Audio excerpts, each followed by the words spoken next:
Hello, friends. Welcome to Science Talk. I am your host, Jim Massa.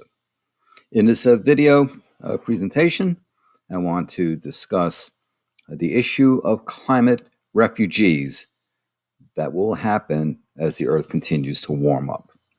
Okay, so what's going on? Well, we have a lot of natural hazards that are happening and happening more frequently, as I've been discussing with you, be it fires, drought, floods, heating in general, changes in precipitation patterns, and all being caused by climate change. And these changes, these hazards, have already forced an estimated 288 million people from their homes since 2008.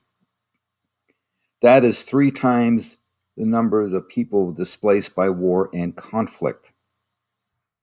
And these people being referred to as climate refugees. This number will grow.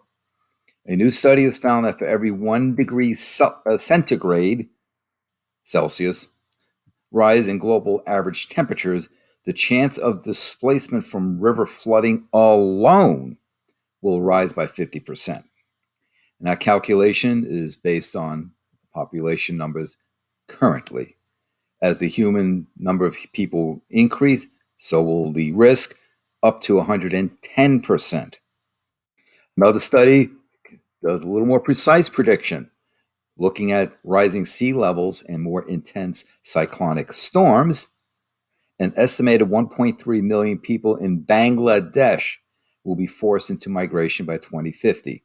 Many will move further inland, but many are likely to be forced across national borders, which can then trigger more displacement.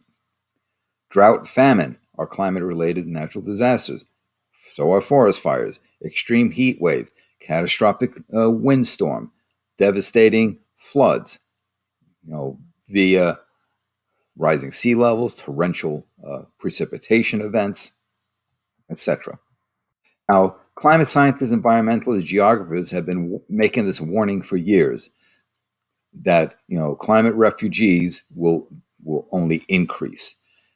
In the U.S., as many as 13 million people could be forced from their coastal settlements by sea level rise alone. And we have the river valleys like the Mississippi River Valley. You can expect people being displaced from there as rising sea levels will flood the interior waterways. Swiss scientists report in the journal Environmental Research Letters that even if we kept the temperature increase to no more than 2°C, good luck with that. Because the global population is rising, the average risk of displacement by river flooding is likely to rise by 110% by the end of the century, if not sooner. If no action is taken to curtail fossil fuel usage, the global average risk of being forced from home by rising waters could increase by up to 350%. Because floods are a major driver of displacement, and due to the fact that they are influenced by climate change, it is imperative we have a better understanding of how the risks are changing. That is a statement from Huy-Man Kam of the Swiss Federal Institute of Technology, also known as ETH Zurich. He was the lead investigator, lead scientist. An estimated 680 million people worldwide currently live in low-lying coastal zones.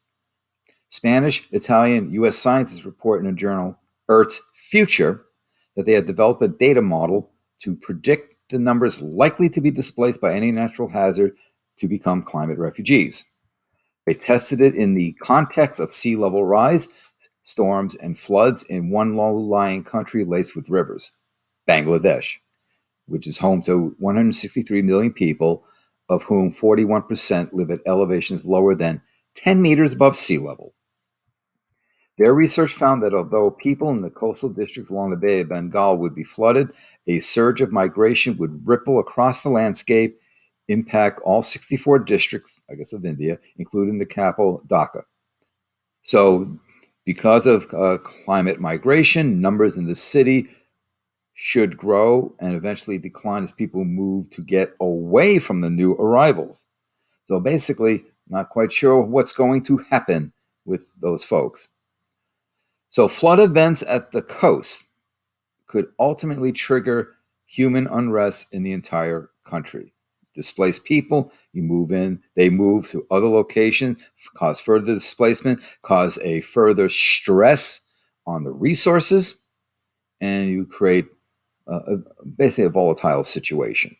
Droughts, desertification, floods, earthquakes, and wildfire threaten livelihoods worldwide. From wealthy to developing economies, every country is vulnerable to environmental change, said Mauricio Porfiri of New York University's Tandon School of Engineering. Mathematical models can assist in providing reliable predictions of environmental migration, which are critical for devising effective policy initiatives and improving our preparedness for future migration patterns. So said Dr. Porfiri. So, this really should not come as a surprise to anyone because we know that as you have drastic warming, you have precipitation events, you have flooding, you have fires, a lot of the land is going to become uninhabitable. Now, couple that, for example, like the Middle East. Okay, the Middle East is, the temperatures continue to rise, as they say. It will become too hot to live in the Middle East. How many millions of people live in the Middle East? And the thing is, you're now going to force these people, in addition to we're adding something like what, 80 million people a year to the planet. That works out to be what, 250, 270,000 per day. Where are you going to put them all? How are you going to house them? How are you going to grow enough food? Too many people. This is not sustainable, people. You know that. We all know that. We've been discussing this problem for some time.